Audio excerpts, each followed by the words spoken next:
So in this video, I want to talk about high standards versus impossible standards and how this thinking can lead to a thinking pattern of discounting and how discounting can lead to a very unsustainable career, and it can also spread into other areas of our life.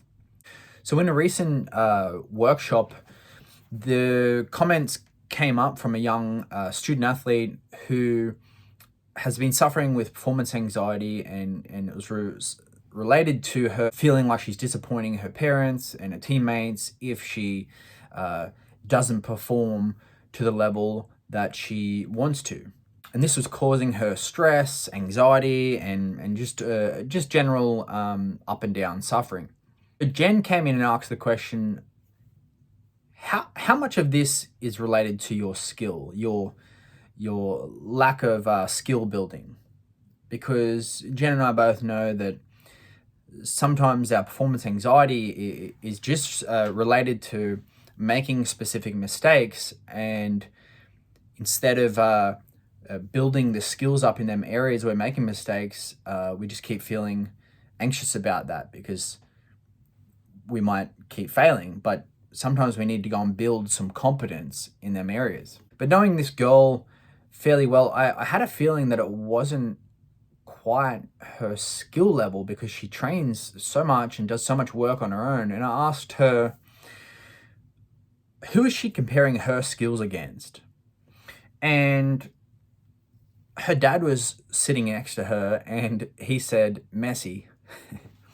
This girl's 16-year-old, and it looked like that was the actual truth. So she had been comparing herself and her skills to the level of Messi, one of her favorite soccer players. So this is a funny thing that I actually spent my whole career doing this too.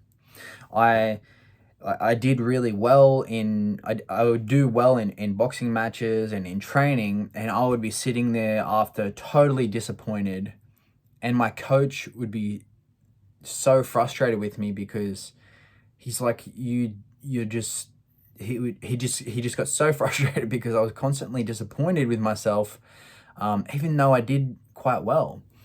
And this would have been really frustrating to my parents to watch, to my coach to observe. And the biggest thing was, it was not helpful for me to move forward in my career in the way I wanted to. It didn't help me. It was very unresourceful. And what it actually ended up doing was, over time, like I said, building this constant focus, because I was constantly focused on what I wasn't doing well and how that wasn't good enough. That just built that way of thinking in my mind, and I just constantly discounted. I did that well and that well, but I did these other 5 things not good enough. Okay, it wasn't good enough.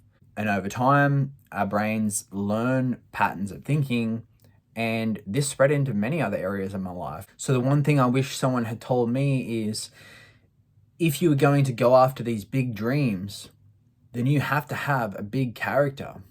You have to be excellent in all areas of your life, including how you treat yourself. And that includes how you talk to yourself.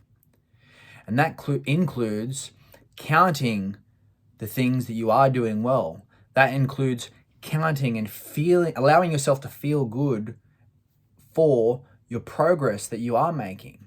And realize that is a performance enhancer. That will enhance your performance. That will give you extra motivation to keep pushing. You have to begin celebrating and counting every bit of progress you're making and feel good about that. And allow that to move towards your next one. Because you're walking up the steps to success. You can't jump. We can't jump up the steps. And also, you don't want to. Because you learn so much on every single step. When you get to the top of the steps, you're going to need all them lessons. So embrace each step as you walk up the path of success.